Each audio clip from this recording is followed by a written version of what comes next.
Welcome to Rathan decodes. நான் LCU full timeline explanation video போடலான்னு prepare பண்ணிட்டு இருந்தேன். அப்போ விக்ரம் ரீவாட்ச் பண்ணும்போது என் மைண்டில் ஒரு கிரேசி தியரி ஒன்று கிரியேட் ஆச்சு. அது என்னன்னா, நம்ம ஃபகத் ஃபாசில் நடித்த அமர் கேரக்டரோட அப்பா வேற யாரும் இல்லை, நம்ம விக்ரம் தான்.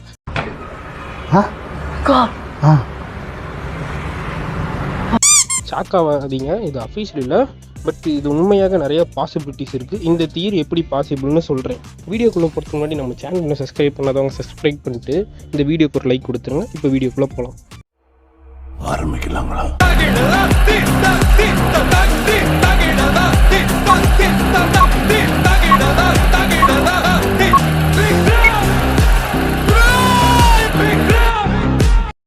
மூவியோட எண்டிங்கில் காயத்ரியோட சிமெண்ட்ரி மேலே அமர் உட்காந்துக்கிட்டு கோஸ்டாக ப்ரிப்பேர் ஆகிட்டு இருப்பார்.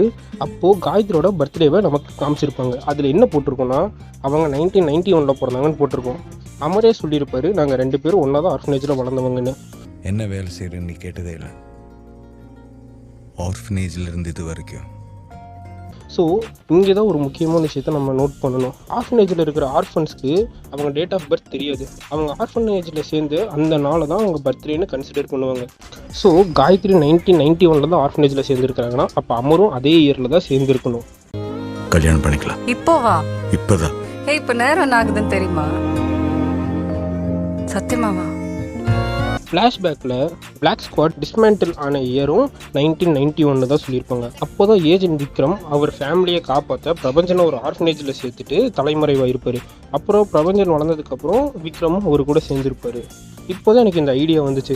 விக்ரமுக்கு ஒரு பையன் இல்லை, 2 பசங்க, பிரபஞ்சன் அண்ட் அமர். 1991 பிளாக் ஸ்குவாடை கவர்மெண்ட் ஃபண்ட் பண்ண ஸ்டார்ட் பண்ணப்போ அவரோட 2 பையனையும் டிஃப்ரெண்ட் ஆர்ஃபனேஜில் சேர்த்துருக்கிறாரு. அப்புறம் அவங்க வளர்ந்ததுக்கு அப்புறமா விக்ரம் அவங்க கிட்ட ஈஸியாகவும் போயிருக்கிறாரு. அப்படிதான் பிரபஞ்சன் கூட சேர்ந்தாரு. எனக்கு தெரியாது, பிரபஞ்சன் தான் ஒரு நாளைக்கு அவர் அப்பான்னு சொல்லி வீட்டுக்கு கூட்டிட்டு வந்தான். பட் விக்ரமோட கெட்ட நேரம் அவரோட 2வது பையனை அமரை கண்டுபிடிக்க முடியல. பிகாஸ் அமரும் பிளாக் ஸ்குவாடில் ஒரு மெம்பராக ஜாயின் பண்ணி அவரோட பேர், அவரை பற்றின எல்லா டீட்டெயில்ஸுமே மாற்றிருப்பார். இந்த பிளாக் ஸ்குவாட் நான் அதோட பிரசன்ட் பேட்ச், இந்த டீம் பைலட் பேட்ச். ஸோ இதனால தான் விக்ரமால் அவரோட 2வது பையனை அமரை கண்டுபிடிக்க முடியல. அண்ட் ஒரு சீனில் பார்த்தீங்கன்னா அமரே விக்ரமோட ஃபோட்டோவை பார்த்துட்டு இது எனக்கு பழக்கப்பட்ட ஃபேஸ் மாதிரி இருக்குது அப்படின்னு சொல்லுவார். கெட்டவனா? ஒரே ஆளுக்கு எத்தனை ஃபேஸ் இருக்க முடியும்? அதுவும் நான் எங்கேயோ பார்த்து பழக்கப்பட்ட மாதிரி. அண்ட் விக்ரமும் அமரை பார்த்து இதுக்கு முன்னாடி நம்ம மீட் பண்ணியிருக்கோமா அப்படின்ற மாதிரி கேட்பாரு. சார், நாம் அதுக்கு முன்னாடி சந்திச்சிருக்கோமா?